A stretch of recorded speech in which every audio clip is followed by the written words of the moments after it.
Hey guys, it's Matthew Failing with Team JR here with another helpful, informative video of using the Xbus servo programmer, 2K servos, and the synchronization mode.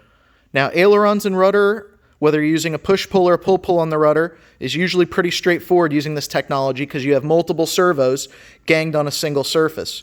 But in order to also take the advantage of this technology on elevators, which are split surfaces, you're going to have to come up with some kind of jig or fixturing that's going to link these two surfaces together. So here on my tabletop, I've got my 2K 8911 servos, each installed, linkages set up exactly how I want them.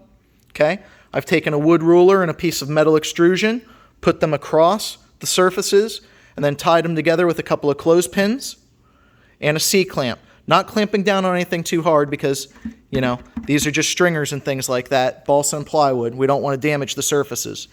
Then, just like our classic servo matching, I've got the two surfaces with carbon rods at the trailing edges so I can watch the alignment through this whole process.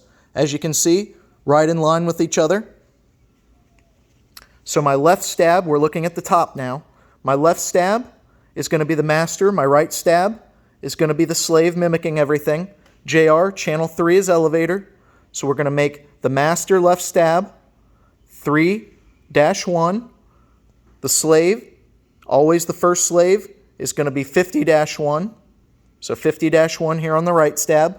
I've confirmed both of those things in the Xbus servo programmer. I've got them both ganged together in channel 1 here on the programmer through a hub. We're going to put our power to the unit. We're going to go down to our functions, all the way to the end to synchro mode. Right hit on the D-pad. Confirm synchro mode. Yes, we are. We're going to look for our max angle high. So we're just going to move this surface all the way to its highest throw point. No binding on the linkages, no binding on the servo arms, anything like that. Okay, right on the D-pad, we're going to confirm that.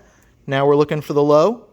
Okay, so we're going to take the surface, do the exact same thing. And I'm actually limited here with my low throw based on where these arms go right up to the stab surface. That's what I'm going to set up as my low. So there they are, just a minute amount from touching. Going to hit confirm. That's going to set that as my max low. So now it's going through its automation. It's going to come back to center.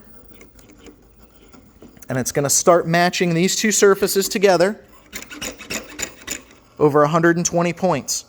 Now this is going to help with your servo longevity, the amount of draw that you're getting off of your batteries from this setup, as well as minimizing any mixing that would be induced by these surfaces fighting each other. And you want to match the trailing edges, not the counterbalances on the leading edge.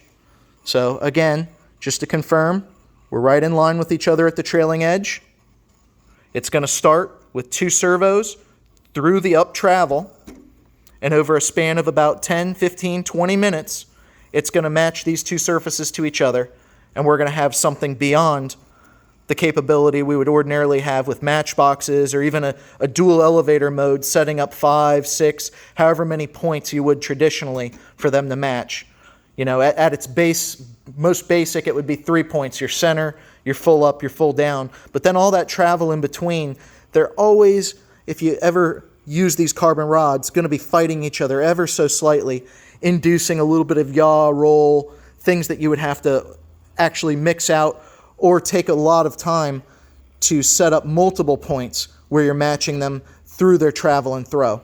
Instead, we've got 120 points of possibility here where these two surfaces are going to be perfect in line with each other. And then once we're done with this process, we'll just take each servo, plug it into extensions on the airplane, put them into any Xbus port on an Xbus receiver. I'm using the new 16 BPX Pro.